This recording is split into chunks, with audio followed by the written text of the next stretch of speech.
কাবা ঘরের 4টা কর্নার আছে, এর মধ্যে একটা কর্নারের নাম হচ্ছে রুকনুল হাজারিল আসওয়াদ, ব্ল্যাক স্টোন কর্নার। এই হাজারুল আসওয়াদের এই কর্নারে একটা পাথর আছে, এই পাথরটাতে চুমু দেওয়ার জন্য লোকজন ধাক্কাধাক্কি করে। আপনারা যারা হজ উমরা গিয়েছেন দেখছেন না, এই হাজারুল আসওয়াদে চুমু দেওয়ার কারণ হচ্ছে এই পাথরে চুমু দিলে যিনি চুমু দেয় তার গুনাহগুলো এই পাথর টেনে নেয়। এই হাজারুল আসওয়াদ পাথর আপনার পক্ষে সাক্ষী দিবে, এটাকে আল্লাহ ঠোঁট দিবে, মুখ দিবে, চোখ দিবে, আর আল্লাহর সামনে দাঁড়িয়ে কিয়ামতের দিন বলবে, আল্লাহ তোমার এই বান্দা তার 2 ঠোঁট দিয়ে আমাকে চুমু দিয়েছিল, এর জান্নাত না দেওয়া পর্যন্ত আমি এই পথকে ছাড়বো না। তা হাজরুল আসওয়াদের কর্নার আর কাবা ঘরের দরজা এর মাঝখানে একটা জায়গা আছে, এই জায়গাটার নাম মুলতাজাম। এই জায়গাটাতে লেগে থেকে দোয়া চাওয়া, দোয়া করাটা সুন্নাহ। এই মুলতাজামে দাঁড়িয়ে হাত লাগিয়ে বুক লাগিয়ে দোয়া করলে এই দোয়া আল্লাহ ফিরিয়ে দেয়।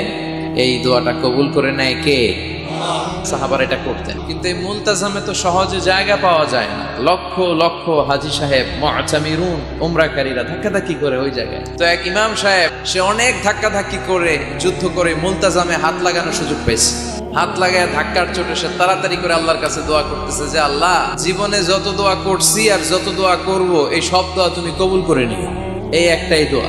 He work smart, say smartly কাজ করেছে। ইট ডাজন্ট ওয়ার্ক হার্ড, সে কষ্ট করে ওদিকে ধাক্কাধাক্কির মধ্যে, আল্লাহ আমার গাড়ি দাও, বাড়ি দাও, নারী দাও, এটা লাগবে ওটা লাগবে, আমার অসুস্থতা, আমার শাশুড়ি অসুস্থ, আমার আম্মা অসুস্থ, এরে ভালো করো, এরে সম্পদ দাও, এর দারিদ্রতা বিমোচন করো, এত কিছু এখানে করার সুযোগ নাই। ওইখানে ধাক্কাধাক্কি, ওখানে যুদ্ধ।